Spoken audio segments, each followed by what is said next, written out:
Assalamualaikum warahmatullahi wabarakatuh. Alhamdulillahirrabbilalamin. Anak-anak sekalian, bagaimana kabarnya? Diharapkan anak-anak semua dalam keadaan sehat walafiat.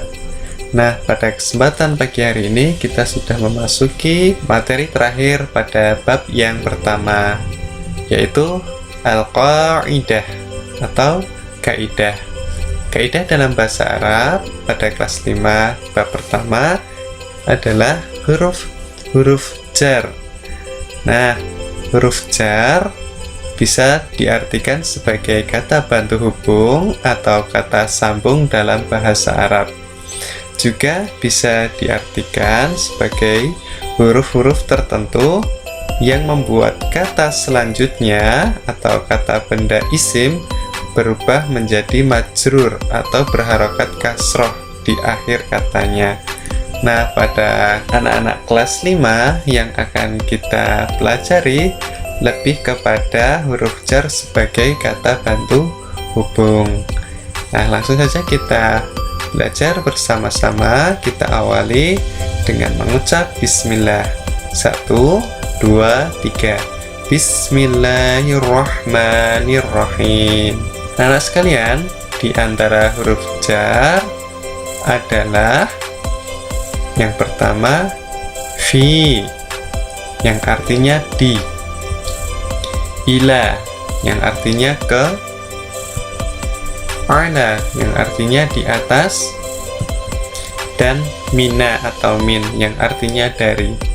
Nah, ini adalah kata sambung atau kata hubung bila dalam bahasa Arab dinamakan dengan huruf jar. Sebenarnya masih ada yang lain, tetapi kita lebih fokus pada pembahasan keempat kata ini.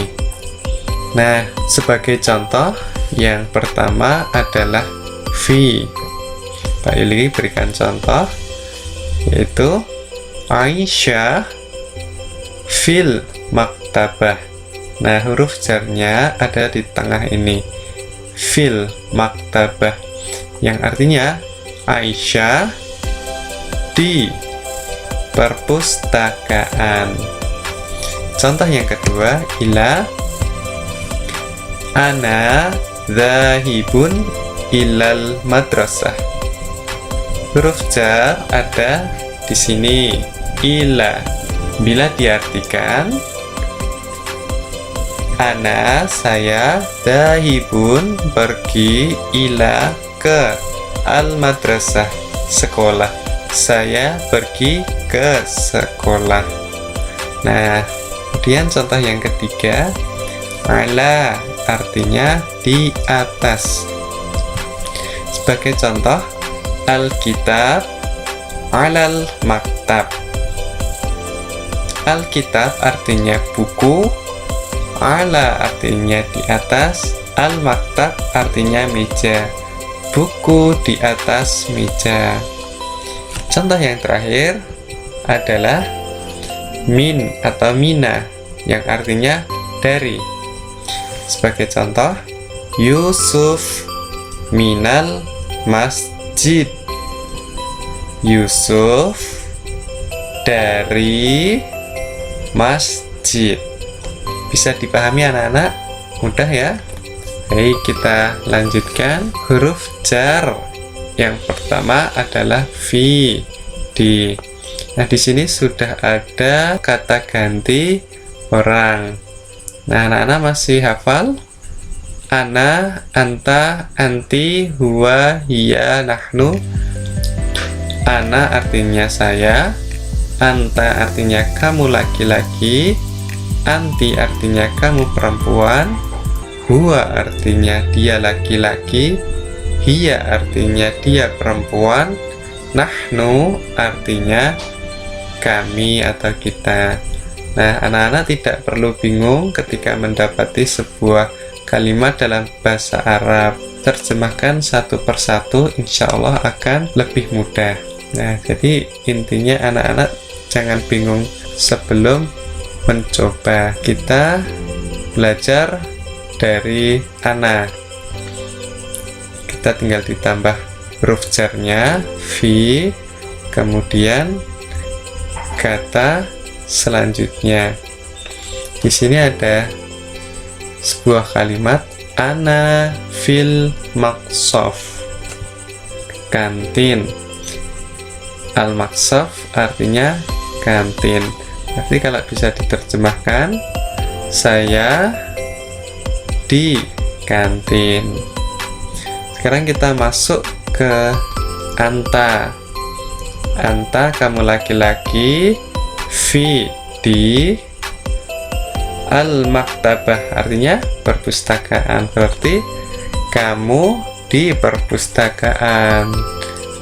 Kemudian yang anti, kamu perempuan, tinggal ditambah fi, huruf jarnya.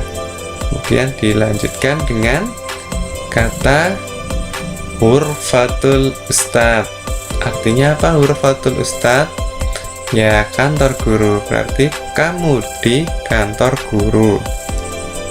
Sekarang huwa, tambah fi, tambah al-fasl, artinya kelas.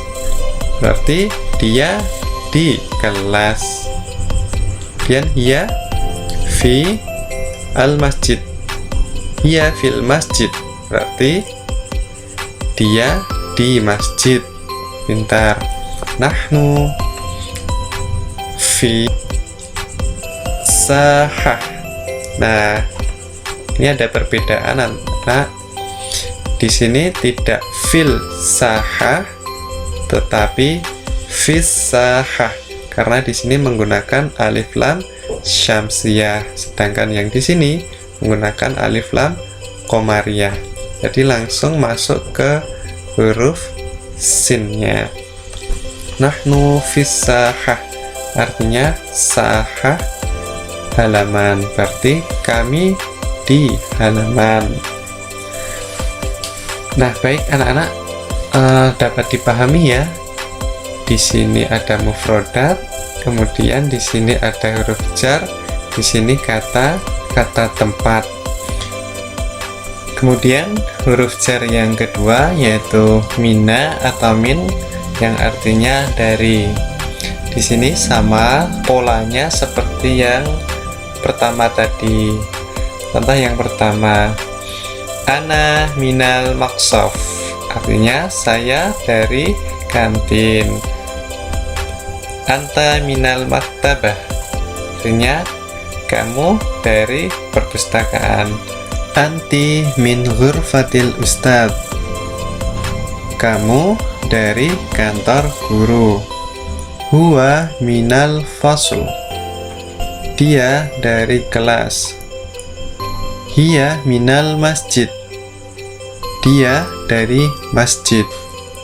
Nahnu minas sahah, kami dari halaman. Kemudian untuk huruf jar yang ketiga adalah ala atau di atas. Di sini ada 3 contoh. Mari kita artikan satu persatu. Di sini al-qalam artinya pena, al-kurrasatu artinya buku tulis atau catatan, al-mistaratu artinya penggaris. Kemudian al-maktab artinya meja, al-kursi kursi, al-kitab buku. Berarti al-qalamu 'alal maktab, pena di atas meja. Al-kurasatu 'alal kursi, buku tulis di atas kursi. Al-mistaratu 'alal kitab, penggaris di atas buku. Kemudian yang terakhir anak-anak sekalian, huruf jar ila atau ke. Di sini ada satu contoh, mari kita artikan bersama-sama. Ana dahibun, artinya saya pergi. Ila al-fasl, kelas. Al-masjid, masjid. As-sahah, halaman. Berarti saya pergi ke kelas, saya pergi ke masjid, dan saya pergi ke halaman. Nah, alhamdulillah anak-anak semua kita sudah belajar tentang huruf-huruf jar dari fi, min, ala, dan ila. Nah, semoga kita diberikan tambahan ilmu dan pemahaman. Baik anak-anak sekalian, bisa berlatih pada buku paket halaman 12. Insya Allah minggu depan kita akan adakan ulangan bab pertama. Semoga anak-anak sekalian ketika mengerjakan ulangan diberikan kelancaran dan kemudahan. Baik, demikian pelajaran pagi hari ini. Kita cukupkan dengan mengucap hamdalah. Alhamdulillahirabbil alamin. Assalamualaikum warahmatullahi wabarakatuh.